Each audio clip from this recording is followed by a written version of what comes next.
Alright, today we have a really nice free preset named Analog Film. We're going to take a look at that. Then we're going to jump into the Creative Flow, play around with some professional Lightroom presets and profiles. Let's take a look at our raw file first. ISO 116mm f5.6. Here's before and here's after. Before and after. Look at the nice color, warm tones and transition. Really nice. I'll put a link down below so you can download and try. Alright, now we're going to go to the Creative Flow. We got all our presets here, and we're going to get to the profiles in one moment. Let's go to the FE. This one mixes in some nice film emulation looks and profiles. Open that one up. And we've got the Portra 160 inspired. And look at these. These are really nice. We go with this one. Give that a click.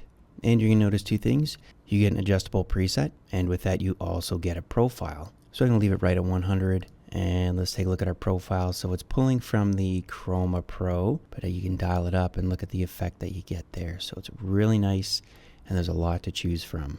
It's like a 35mm, and these just show through at 100.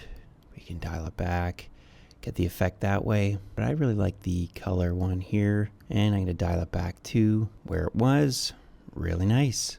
Let's take a look at before and after. Here's before. And here's after.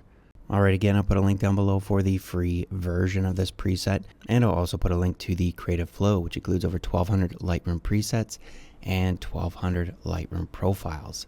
Thanks for watching, and see you in the next video.